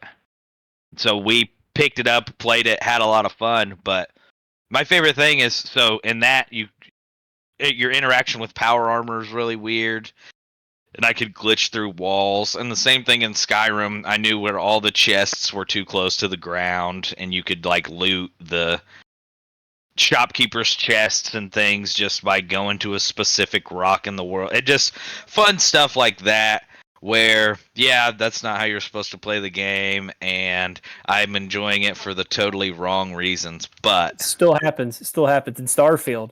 I know you guys know what Starfield is. Yeah. Starfield, I don't remember exactly where it is exactly, but there's this location. I think it's like when you get to like the first group of people. I don't remember what they're called off the top of my head. My memory's fuzzy. The first group of people that are kind of giving you the quest to go off and do the main story stuff. I think in their basement of their lodge, the place is the lodge. So, I mean, if you're playing Starfield, I'm talking about the lodge. Downstairs in the basement, they have this spacesuit and this helmet in a case. And I don't know if it's patched, but you can walk up to this case. If you take the cursor and put the cursor on like what would be like where like the door closes with like this is the case and like the door opens like this. It's like if you take your cursor and put it right here on the opening, you can just take the gear out of the fuck case without ever having to get what's needed. So like that happens nowadays. And I play a stealthy type. That's Baldur's Gate, Elder Scrolls, Fallout. I'm trying to kill you from range, stuff like that. And I never have enough arrows. I don't know about you guys. I always run out of fucking arrows. So I was always duplicating arrows in Oblivion. And like you mentioned Fallout 76, I wish I knew you guys played Fallout 76 because I've always wanted to play it because I'm not good at games that require like a crafting style of gameplay or like that type of like creativity. Mm-hmm. And like when Fallout 76 first came out, I almost tried it, but I didn't because the big issue was like there was no story to the game. It was just like this is the game. You go out, explore, craft, and do whatever you want. There is no story. So like over time they added stories, battle royale, stuff like that. So like if you guys do go back and play that, let me know. Absolutely, we will. Yeah. Well, if you want to play it, that might just bring us back to playing it. We can get together and play it. Yeah. No issue. One thing I want to say, we're best friends, right? All three of us. Yeah. Friends do friends favors, right? Yeah.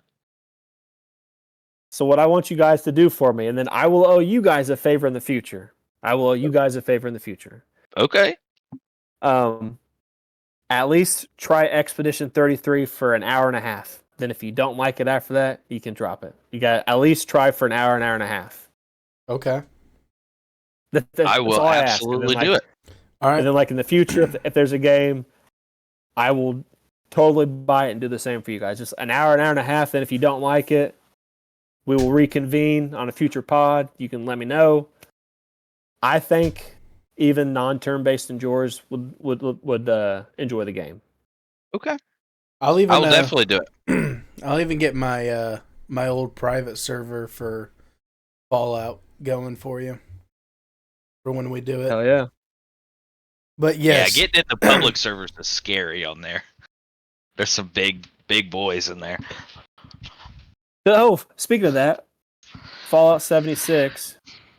I don't know if you guys knew this. So Phil Spencer, which is you know who Phil Spencer is? He's the head of Xbox at Microsoft, or CEO of Microsoft Gaming, whatever he is. He sits on the Microsoft table. The only person above Phil Spencer is the guy that runs Microsoft, which is Satya Nadella. He gets a lot of hate for people for random reasons. A lot of are out of his control. Obviously, he answers to Satya, which Microsoft wants to make that money. So sometimes the decision isn't always Phil Spencer's. But he was a big Fallout 76 guy. And like Phil Spencer's on my Xbox friends list. We're friends on Xbox. He played a shitload of Fallout 76. Someone did the quest to get the nuke. And they nuked Phil Spencer's base. So Phil Spencer, within like the next day and a half, because you see when your friends on Xbox accomplish quest and getting the nuke is an achievement or whatever. That quest is achievement.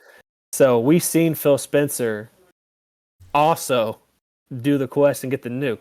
So I'm almost 100% sure that he fucked that guy up. Yeah, nuked him back. That's awesome. We did the nuke quest with Cole one time, and Cole was like, I'm gonna send the nuke over here. So me and Q are standing out, looking, watching. Like, dude, when's the nuke gonna come? We want to take a picture. We want to take watching the nuke. And all of a sudden, did he drop it on us? Or yes. So the rads started increasing, and we're like, "What the hell?" And then you look up, and you could watch the nuke. So we're watching it fly, and then it just it didn't turn to where we were watching it turn towards us. And we're like, well, I guess it's going to be just as cool to stand here and get nuked, I guess. Yeah, so he did that, and so we had to go do it again in order to like actually get the pictures of it that we wanted. That's fucking funny. Yeah, Cole's an asshole, so fair warning, because Cole probably join us on the days that we Fallout 76. I do need to ask. I don't know. Is it crossplay? Ooh, I don't know. I'm not quite sure. Give me seconds of minutes. All right. While you look that up, I will piggyback into what's probably going to be the final topic. So we talk about the success of games like a remaster of Oblivion, or like a team of 30-something people making Claire Obscure, Expedition 33, even Baldur's Gate specifically. We talk about the success of small teams. There's been lots of layoffs in video game recently. Jeff Grubb and one of the people over at Giant Bomb, they just obviously got released or whatever. And a lot of this stuff tends to happen in like spring or summer, but it happens throughout the whole year. But like a big stuff happens as a lot of people's annual financials, all that fancy stuff I don't know too much about, always happens like March, April, June. So that's when they're trying to make themselves look like the best type that they can be for their budgets. But a lot of layoffs happen in the video game industry. I think a lot of that will change in the future at some point, where more people take in unions and stuff like that, where it's slowly happening in some aspects. But like, we see prices raise all the time. We talked about a couple podcasts ago, we talked about the new Nintendo Switch 2 prices, which I think will my personal opinion, will go up again after their release. So if you planned on waiting to try to get a sale, Nintendo doesn't do sales in the first place. So I would say get a Nintendo Switch 2 at launch. But PlayStation 5 raised prices before Xbox raised prices. These are currently the prices in the U.S. by the end of the year, as recently mentioned in an interview or a statement to IGN for Microsoft. So the Xbox Series S, 512 gigabytes, is going up to $379.99. These will all be $99.99s or whatever. So we'll say $380 from $300. Xbox Series S 1 terabyte, $430 from $350. Xbox Series S digital, $550 from $450. Series X 600 from $500. Series X 2 terabyte Galaxy Special Edition is going up to $730 from $600. The base wireless controller is going up to $65. Wireless controller colored version is $70. Wireless controller special edition $80. Wireless controller limited is going up to $90. Some of these prices are staying the same, but the majority are going up. Limited controllers $90 from $80. Elite wireless Series 2 core $150 from $140. The wireless controller Series 2 full $200 from $180. And then the Xbox Stereo headset's going to be $65. And the wireless headsets going up to $120 from $110. And Microsoft issued the following statement as to why price increases are taking place. We understand these changes are challenging, and they were made with careful consideration given marketing conditions, rising cost of development. Looking ahead, we focus to offering more ways to play more games across any screen and ensuring value for Xbox players. So when I see this, I see Microsoft as sometimes kind of, I'll say ahead of the game, but like not always necessarily in a good way. It'd be like me, you, and Skaggs walking through the forest, right? And the forest has got pitfalls and traps. It's like one of us is the one in front hitting the traps, the snares, the pitfalls, and the other people can fall down the path and get like the less brunt of like public criticism and stuff like that. It happened in the Xbox One generation where Microsoft was TV, let's go all digital. And the Kinect and all that stuff now. And like we see majority of video game sales now are digitals. Multiple Targets have got rid of their digital section of anything. Like if you go to certain Targets, electronics section, they're completely condensed, maybe one row, if that. Microsoft raised prices. I think it was like Brazil. Originally, no places that affected us. But now these prices are affecting us. A lot of people, I'm sure tariffs probably play a small factor into it, as some chips and stuff come from China, one of the places that weren't paused for those tariffs, whatever. But a lot of it's just like production of certain things, price increase over time. And I think Microsoft did good on the fact that they were trying to get ahead, and like the multi-platform approach we've mentioned a couple times, like there's Xbox games on PlayStation, partnered with Nintendo, all this stuff. There's plans for a handheld at some point. They partnered with Xbox Game Pass with ROG Allies and all this other stuff to try to alleviate some of the financial hurt that this can put on people. And video games, we look at Nintendo prices of like $80 or whatever for certain games. I think this is going to push a lot of people into these different gaming services like Game Pass, for example. PlayStation Plus, which is like $150 or $160 a year. I don't even know what the fucking price is, but it's not worth it. But just because I want the cloud storage and all this other stuff, like I pay that price yearly. It's like these price increases aren't good. So we talked about with Nintendo. What do you guys think?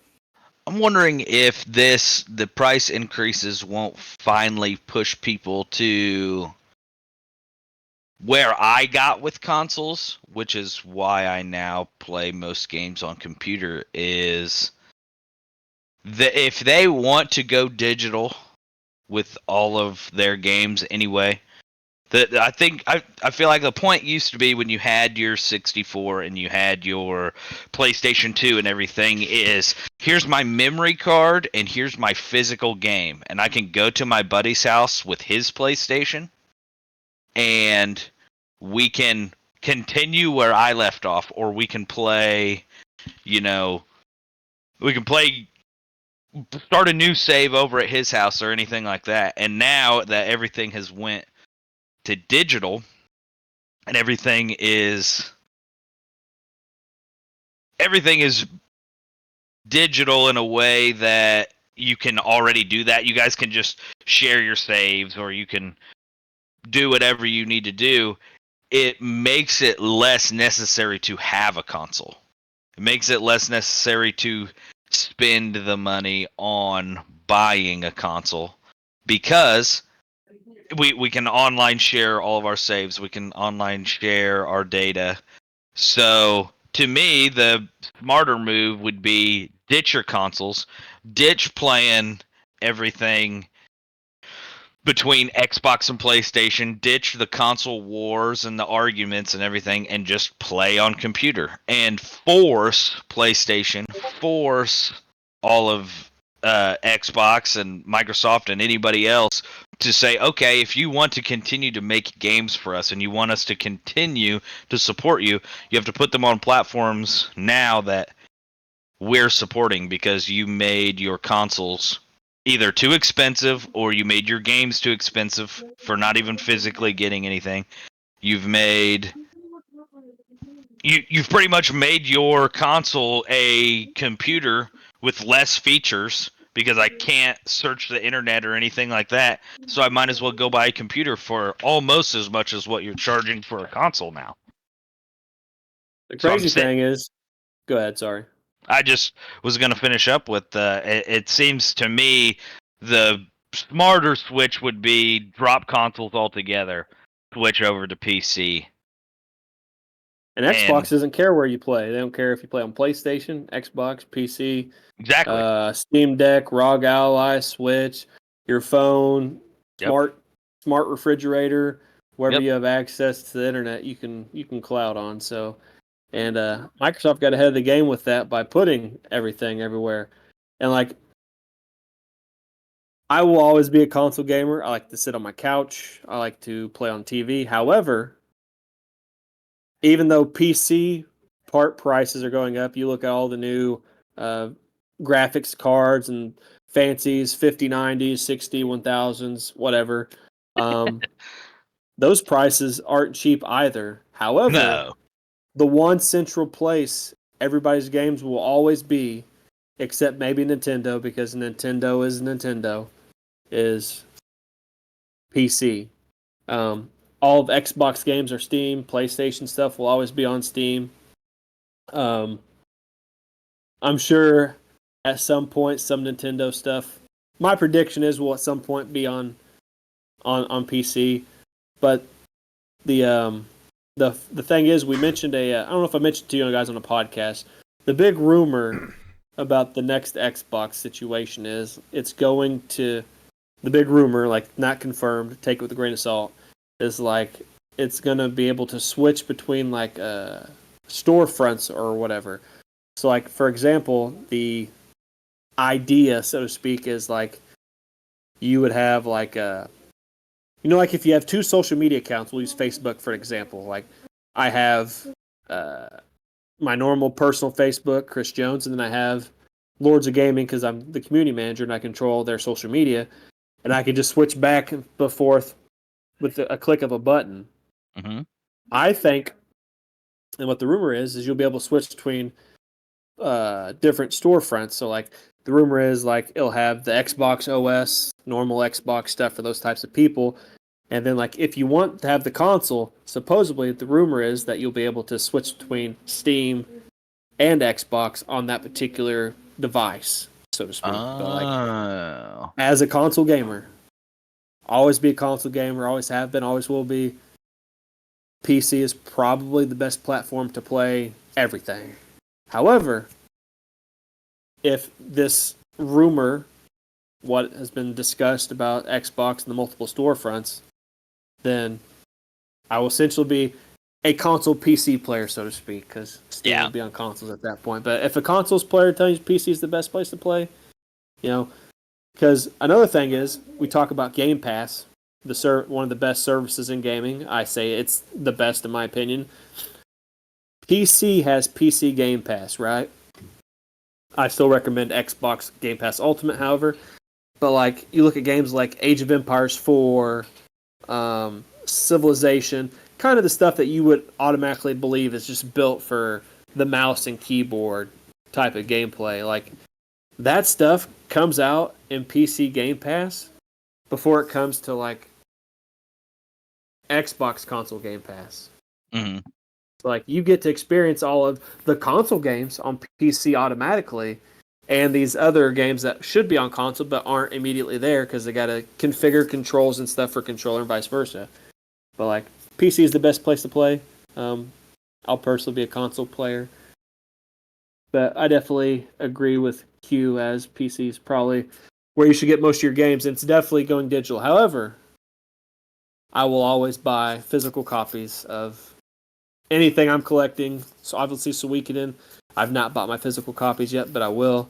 I got my physical copies of the PS2 games I play. But digital is definitely the future. What do you think, Skaggs? Yeah, I mean, digital is definitely the way to go anymore. I don't think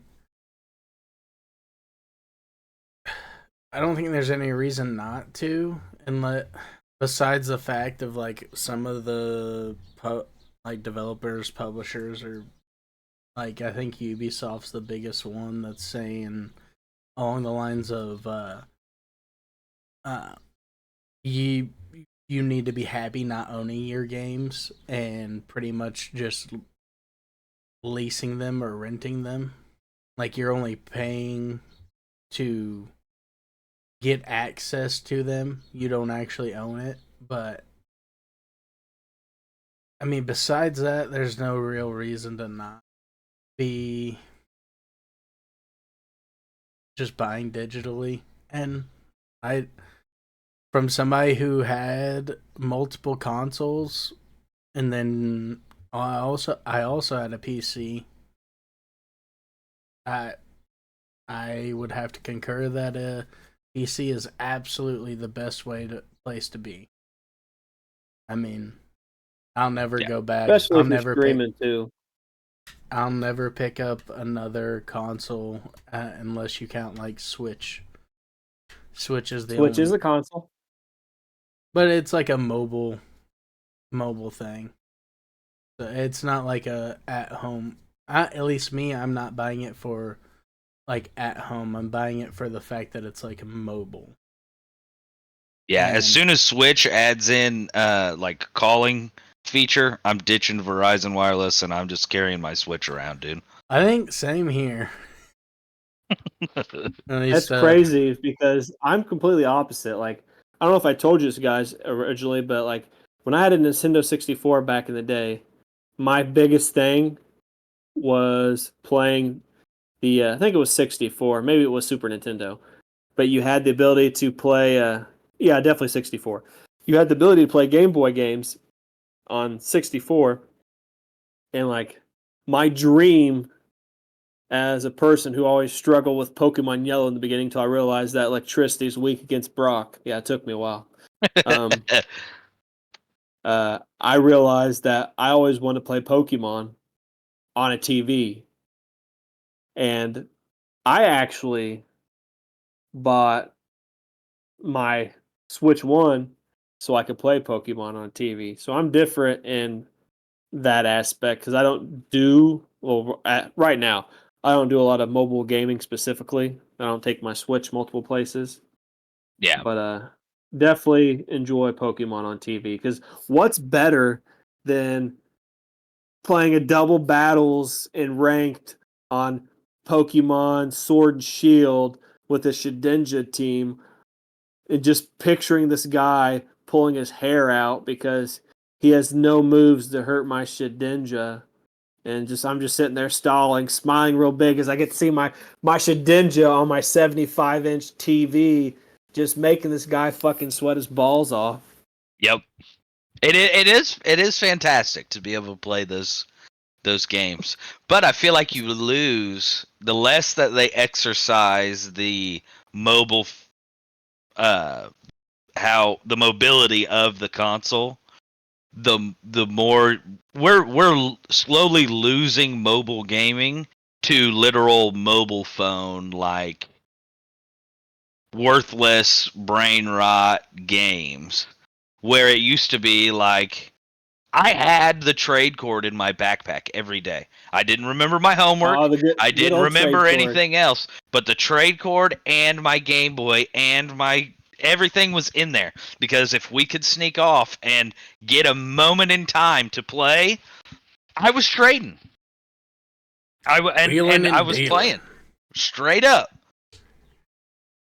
And I feel like that's getting lost, and for good reason. We're so interconnected. Everybody is everywhere, all over the planet right now. We're in the same town, but we're not close to each other, and we're having been having a conversation over the internet. Like we're so connected without having to physically be connected anymore that it's no wonder the mobileness of games is going away, but I miss the, oh boy, I'm pumped. I'm bringing Big Game Hunter and my memory card over, and we're going to sit down on Skaggs' PlayStation tonight, and we're just going to mac out and see what kind of stuff we can hunt. My boy is speaking my language with that one. And it even goes into like I think we're moving away from a lot of couch co-op stuff. Like Baldur's Gate 3 wasn't couch co-op on the Series S. Like, granted, I'm sure it's not like a whole bunch of limitation, but there was something preventing them from doing it. Like a lot of people aren't couch co-op, and you get games like It Takes Two and Split Fiction, where amazing co-op games. But like, do you guys remember a game called Lord of the Rings: The Third Age? No. Well, it is a turn-based RPG on PS2 and Xbox. I don't know if it was on GameCube, but for sure it's on PS2 and Xbox. And I would take my buddy come over, he'd bring his memory card or whatever, unless we're playing on Xbox. There's obviously hard drives, automatically saves. But like, there's like 6 characters in this game, and like, first player controls a certain amount of these characters, and like the second player controls a certain amount of characters. Parties are 3. So like, it'll start off with me controlling 2 characters. Like if I'm playing with Q, he'll control like the elf in the middle. And then if we switch out like one of the players, whatever, depending upon which character it is, that player will control that person, vice versa.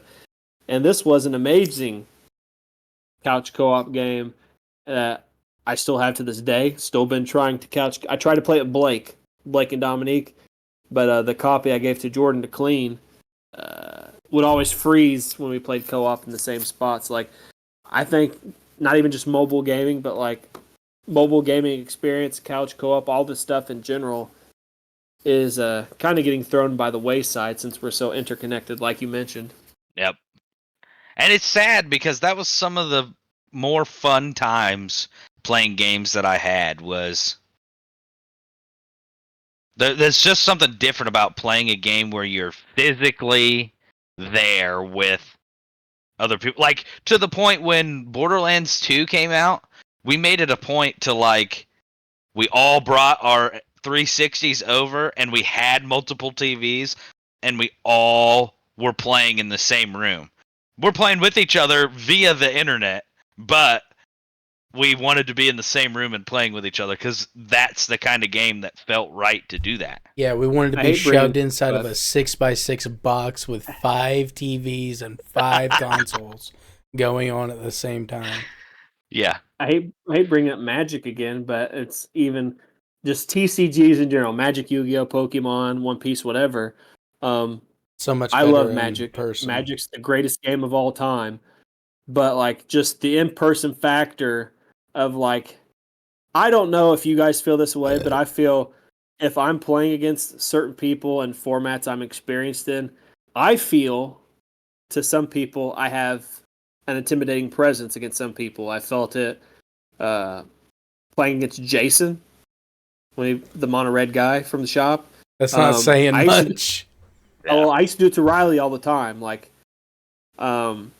there's little mannerisms that I could do. I can't do it to Riley anymore because Riley's kind of experienced and knowledge and hip to my game, so to speak. Like there was mannerisms with in person. Sometimes you might be able to throw people off games with like certain mannerisms, the way you say something, certain way you tap a land or something like that. And like a lot of people, that might throw them off their game. Like same thing with Jimmy Albee that taught me how to play Magic. I'm not afraid to admit, like there's just something that psychs me out when I play Jimmy sometimes, and I'll admit it throws me off my game. And that's an aspect of gaming in general you lose when the person's not there in person. How many times have you played a football game or something with somebody, and you're like, "Don't look at my plays. Don't check out my plays." One of the reasons I like Dreamcast because you can pick your plays on your fucking on the controller screen on a little memory card or whatever. You pick your plays on the little Dreamcast thing, and like just don't screen peek. We're playing Halo. Don't screen peek. All this stuff. It's just a different aspect you don't have when you don't get to play with the actual person. Play the games with people in person. Yeah. Absolutely. But sorry to cut it off, boys, but it is about you got to rock time. and roll, dude. Yeah. He got his 29th birthday this month. It's only the 3rd. Fallout 76 is indeed cross-platform, but it is only for 2 platforms. It is. Let me guess. PlayStation and PC. Opposite. Oh well, I have Xbox, so we're good. Yeah. Hell yeah. So we should be all good. It just I thought that was funny. PlayStation didn't want to join the club, I guess. I think that was right on the cusp of cross-play ability becoming a more standard thing. Because 2018. Well, from what I've been out. looking at, like 2 years ago, they didn't have cross-platform. Oh, really? But now it is cross-platform with Xbox and PC, which are the only ones that we really care about. PlayStation doesn't want to cross-platform with anybody if they can avoid it, and that's their goal to keep people within their ecosystem and stuff like that. However, it is an unavoidable thing of the future. As we see with Fortnite, it's going to push Call people Duty, to Rainbow Six Siege, PC. All those games like Helldivers 2 specifically before Skags goes. If Helldivers 2 would have been on all the platforms, granted it's still a successful game, it would have seen that much more success. So look forward to the future. Yes, sir. And look forward to us making our decks and everything. We got a little group chat. We'll chat back and forth on that, and we'll get it all we'll get all of that squared away. And we'll try and get that episode to you guys as soon as possible, and all the punishments as soon as possible. So we'll get to doing all that. Anybody got anything to say before I run away? No, sir. I will real quick. I've not posted a lot of video game articles. I did recently talk about a new TCG called The Lost. Hold on a second. The Lost Glitches. That's what it's called. The Lost Glitches is a TCG I'll be trying out at some point, so probably review that TCG. Stay tuned for that. But I'll be back to the article grind real soon. lordsofgaming.net. Make sure you continue to check that out. Yes, sir. Check him out at all his socials. Find old Short Round Fire Q at your mom's house, and check my shit out as well. Leave a like, subscribe. We'll be back every other Sunday. So that is it. This has been Dodgy Yeti, Chris Jones, and Q. Have a nice day.